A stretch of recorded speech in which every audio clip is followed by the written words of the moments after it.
ನಮಸ್ಕಾರ, ನೀವು ನೋಡ್ತಾ ಇದ್ದೀರಾ ಶ್ರೀ ಮಾರಿಕಾಂಬಾ ಡಿಜಿಟಲ್ ಟಿವಿ. ನಾನು ಸೃಷ್ಟಿ ನಾಯ್ಕ್. ಉಡುಪಿಯ ಶ್ರೀಕೃಷ್ಣ ಮಠದ ರಾಜಾಂಗಣದಲ್ಲಿ ನಡೆದ ಕಾರ್ಯಕ್ರಮದಲ್ಲಿ ಶಂಕರಾಚಾರ್ಯರು ಹಾಗೂ ಅದ್ವೈತ ಸಿದ್ಧಾಂತವನ್ನು ನಿಂದಿಸಿರುವುದನ್ನು ಖಂಡಿಸಿ ಚಿತ್ರದುರ್ಗದಲ್ಲಿ ಬ್ರಾಹ್ಮಣ ಸಮಾಜದ ನೂರಾರು ಬಾಂಧವರು ಬೃಹತ್ ಪ್ರತಿಭಟನೆ ನಡೆಸಿ ಜಿಲ್ಲಾಧಿಕಾರಿಗಳಿಗೆ ಮನವಿ ಸಲ್ಲಿಸಿದ್ದಾರೆ. ಅವಹೇಳನ ಮಾಡಿದವರ ವಿರುದ್ಧ ಕಠಿಣ ಕಾನೂನು ಕ್ರಮ ಕೈಗೊಳ್ಳುವಂತೆ ಆಗ್ರಹಿಸಿ ಜಿಲ್ಲಾಧಿಕಾರಿಗಳ ಮೂಲಕ ಸರ್ಕಾರಕ್ಕೆ ಮನವಿ ನೀಡಿದ್ದಾರೆ. ಚಿತ್ರದುರ್ಗ ಜಿಲ್ಲಾಧಿಕಾರಿ ಕಚೇರಿ ಎದುರು ಬ್ರಾಹ್ಮಣ ಸಮಾಜದ ನೂರಾರು ಸದಸ್ಯರು ಜಮಾಯಿಸಿ ಪ್ರತಿಭಟನೆ ನಡೆಸಿದ್ರು. ಉಡುಪಿ ಶ್ರೀಕೃಷ್ಣ ಮಠದ ರಾಜಾಂಗಣದಲ್ಲಿ ನಡೆದ ಕಾರ್ಯಕ್ರಮದಲ್ಲಿ ಜಗದ್ಗುರು ಆದಿಶಂಕರಾಚಾರ್ಯರು ಹಾಗೂ ಅದ್ವೈತ ಸಿದ್ಧಾಂತದ ಕುರಿತು ಅವಹೇಳನಕಾರಿ ಹೇಳಿಕೆ ನೀಡಲಾಗಿದೆ ಎಂದು ಆರೋಪಿಸಿ ಪ್ರತಿಭಟನಾಕಾರರು ತೀವ್ರ ಆಕ್ರೋಶ ವ್ಯಕ್ತಪಡಿಸಿದರು. ಸನಾತನ ಧರ್ಮದ ಮಹಾನ್ ಆಚಾರ್ಯರಾದ ಶಂಕರ ಭಗವತ್ಪಾದರ ಬಗ್ಗೆ ಹಾಗೂ ಅದ್ವೈತ ಸಿದ್ಧಾಂತದ ಕುರಿತು ಅವಮಾನಕರವಾಗಿ ಮಾತನಾಡಲಾಗಿದೆ.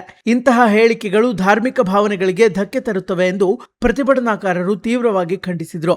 ಇದೇ ವೇಳೆ ಈ ಪ್ರಕರಣಕ್ಕೆ ಸಂಬಂಧಿಸಿದಂತೆ ಸಾಮಾಜಿಕ ಜಾಲತಾಣಗಳಲ್ಲಿ ಹಂಚಿಕೊಂಡಿರುವ ಪೋಸ್ಟ್ಗಳ ಬಗ್ಗೆಯೂ ಪ್ರತಿಭಟನಾಕಾರರು ಆಕ್ಷೇಪವನ್ನ ವ್ಯಕ್ತಪಡಿಸಿ ಅವುಗಳ ವಿರುದ್ಧವೂ ಸೂಕ್ತ ಕ್ರಮ ಕೈಗೊಳ್ಳಬೇಕು ಎಂದು ಒತ್ತಾಯಿಸಿದರು.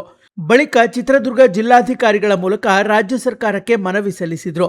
ಈ ಪ್ರತಿಭಟನೆಯಲ್ಲಿ ಬ್ರಾಹ್ಮಣ ಸಮಾಜದ ಮುಖಂಡರು ಹಾಗೂ ನೂರಾರು ಸದಸ್ಯರು ಭಾಗವಹಿಸಿದ್ದು ಪ್ರಕರಣದ ಕುರಿತು ಸರ್ಕಾರ ಸೂಕ್ತ ಕ್ರಮ ಕೈಗೊಳ್ಳಬೇಕು ಎಂದು ಆಗ್ರಹಿಸಿದರು. ಈ ವಿಚಾರವನ್ನು ಚಿತ್ರದುರ್ಗ ಬ್ರಾಹ್ಮಣರ ಸಂಘ ಹಾಗೂ ಶಾಂಕರ ತತ್ವ ಅಭಿಯಾನ ಚಿತ್ರದುರ್ಗ ತೀವ್ರವಾಗಿ ಖಂಡಿಸುತ್ತದೆ. ಈ ಬಗ್ಗೆ ಅನಗತ್ಯ ವಿವಾದ ಉಂಟು ಮಾಡಿದವರ ವಿರುದ್ಧ ಕಠಿಣ ಕ್ರಮ ಕೈಗೊಳ್ಳಲು ಕೋರುತ್ತೇವೆ. ಶಂಕರಾಚಾರ್ಯ ಭಗವತ್ಪಾದರಿಗೆ ಬ್ರಾಹ್ಮಣ ಸಂಘಕ್ಕೆ ಬಂದಿರತಕ್ಕಂಥ ಎಲ್ಲರಿಗೂ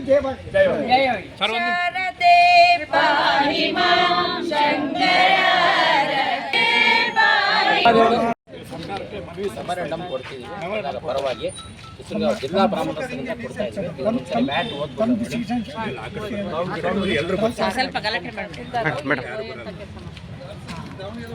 ಇವರಿಗೆ ಮಂತ್ರಿಗಳು, ಮಾನ್ಯ ಜಿಲ್ಲಾಧಿಕಾರಿಗಳ ಕಚೇರಿ ಚಿತ್ರದುರ್ಗ.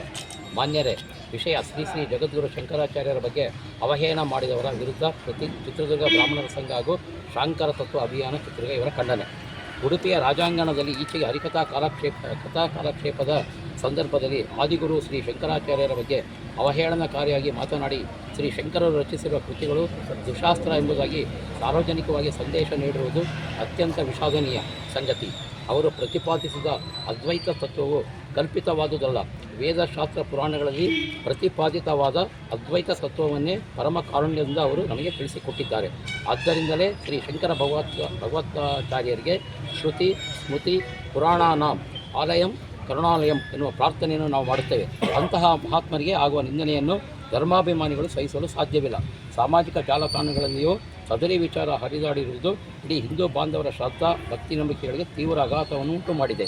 ದೈವಾಂಶ ಸಂಭೂತರಾದ ಆಚಾರ್ಯತ್ರಯರು ಸಮಾಜದಲ್ಲಿ ಪರಸ್ಪರ ಸಾಮರಸ್ಯ ಉಂಟು ಮಾಡಿ ಶ್ರದ್ಧಾಭಕ್ತಿಯನ್ನು ಪ್ರೇರೇಪಿಸುವ ಶಕ್ತಿಗಳು.